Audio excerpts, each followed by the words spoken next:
नमस्ते आदाब, मैं एंकर दिव्या Kamble CBN news 18 में आपका स्वागत करती हूँ। ओके, माझं नाव प्रशांत बंगाडे। आम्ही 90 जण एका टूरला निघालेलो होतो। आम्ही पहिले पयागरातला उतरलो, नंतर आमचा पयागरापासून टूर स्टार्ट झाला। टूर स्टार्ट झाल्यानंतर आम्ही सगळं तिकडे अयोध्येला रामाचं वगैरे सगळ्यांचं दर्शन घेतलं तिकडे। नंतर आम्ही वाराणसीला गेलो। तिकडे वाराणसीहून आम्ही सगळे तिकडे गंगा हे केलं, सगळं आंघोळ वगैरे तिकडे केली। मग आम्ही निघालो नेपाळला। तिकडनं नेपाळ बॉर्डरवरती गेलो। नेपाळ बॉर्डरवरती एका हॉटेलवर आम्ही बेस घेतला एका दिवसाचा, तिथे मुक्काम वगैरे केला। नंतर मग आम्ही तिकडनं 7 वाजता निघालो पोखऱ्याला जायला। मग पोखऱ्याला जायला आम्ही निघालो। आम्ही पोखऱ्याला पण एक स्टे घेतला। स्टे घेतल्यानंतर आम्ही तिकडनं परत आम्ही काठमांडूला जायला निघालो। पोखऱ्यावरनं पण आम्ही 7 वाजता निघालो। आमचा 7 सगळे सोबतच होतो। आम्ही सगळे 97 आदमी, आम्ही ड्रायव्हर सगळे सोबतच, ड्रायव्हर पकडून आम्ही 97 होतो, पण आम्ही टुरिस्ट 90 जण होतो। ओके, म्हणजे आमची जी बस टूर गाईड वगैरे पण असतील सोबत। टूर गाईड वगैरे असे 97 लोक होतो आम्ही। तसं मग आम्ही पोखऱ्याहून 7 वाजता निघालो। मग आम्ही मध्ये एका ठिकाणी नाश्ता वगैरे केला, तिथे थोडा रेस्ट घेतली। मग आमची बस सगळ्यामध्ये पुढे निघाली। सगळ्यामध्ये पुढे निघाली। बस तुमची होती? पहिली बस आमची होती। घटना घडली ती किती बस होती? ती मधली बस होती। दुसरी बस होती ती बस एकूण 3 बस होत्या। 2 मोठ्या बस होत्या आणि एक 17 ट्रॅव्हल्स होती। असं 7 सीटर बस होती एक।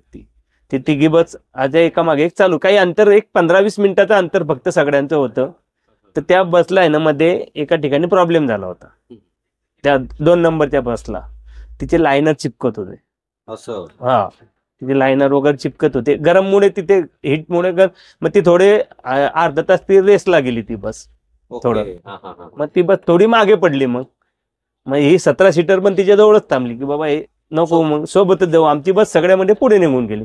मग परत आम्ही तिकडे एक चिंचोली गाव म्हणून आहे, तिथे आम्ही हॉटेलला थांबलो, चहा वगैरे नाश्ता वगैरे करायला थांबलो की बाबा सगळ्या बस आता निघ्या करून इथे आपण आल्यानंतर सगळे एकदम काठमांडूला दर्शनसाठी निघूया सगळे आपण। मग ते आम्ही तिकडे 20 मिनिटं झाले, 15 मिनिटं झाली, आपली बस अजून येत नाही। मग आम्ही एका पोलिसाला थांबवलं। आम्हाला एका थोडी कानबून लागली की एक बस खाली पडली आहे म्हणून तिथे गाजावाजा झाला। पहिली सूचना कधी कळाली तुम्हाला की गाडीचा अपघात झालाय? आम्हाला लगेच कळाली। तिथे ती बस खाली पडली ना, तिथं एक गाडीवाला येत होता, तो म्हणे एक मोठी बस खाली पडली म्हणून। पण आता आपल्याला अंदाज नाही की मोठी बस आपलीच आहे का दुसऱ्याची आहे, कोणाची। मग नेपाळचा पोलीस आला तिथे। मग आम्ही विचारलं, मग साहब एक हमारा बस गिर गया है क्या?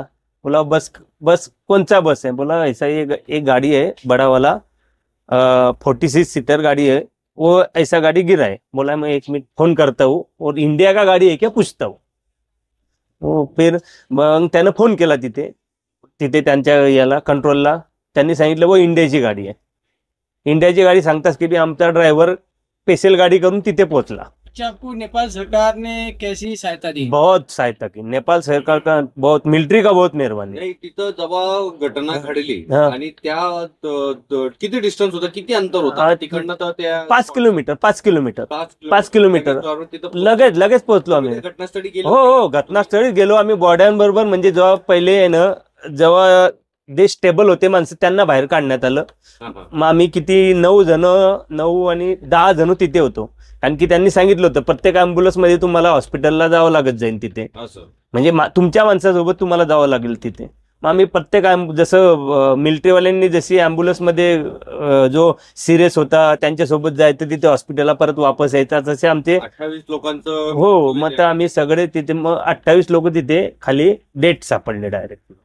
कोई ऐसा पता चला कोई बॉडी लापता है? एक लापता है, वो लड़की का है, वो सरोदे कुलकर्णी सरोदे करके, सरोदे करके, वो अभी तक मिली नहीं है। तुम्ही गोरखपूरच्या ट्रेन मधून किती वाजता चढले? आम्ही गोरखपूरहून चढलो तरी संध्याकाळी 10:30ला ट्रेन होती रात्री। हो रात्री 10:30ला ट्रेन। अजून रेल्वेच्या प्रशासनाच्या माध्यमातून खूप मदत मिळाली, त्यांची खूप मदत मिळाली आमची। म्हणजे नेपाळ पासून नेपाळ सरकारची तर धन्यवादच आहे, कारण की त्यांनी खूप मदत केली बॉर्डर पर्यंत आम्हाला। पण बऱ्यापैकी जे परिजन होते जे यात्रीगण हा. होते ते भुसावळ डिव्हिजन हा आता तुम्ही कुठे जाणार आहे पुढे? आता मी अंबरनाथला जाणार माझ्या घरी. मी आहे ओझरखेड्याचा राहणार तसा, पण मी ह्या टूरला नेहमी जातो इथे. आता तो हे आमचे सगळे नातेवाईकच आहे, बंगाळे वगैरे सगळे, राणे बंगाळे सगळे आम्ही एकाच गावचे, त्याच्यामुळे मी तिकडनं 2 जण आम्ही मिसेस जण आम्ही तिकडनं येतो टूरसाठी इथे.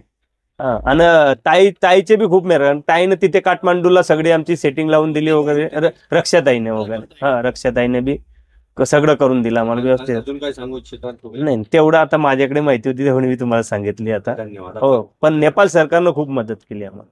हो. मैं अलविदा लेती हूँ आपकी एक दिव्या कांबले. देखते रहिए CBN Press the bell icon on the her YouTube समस्या में app आपके and never साथ, miss another हर खबरों में सच्चाई से आपके पास, क्योंकि हम सच दिखाते हैं.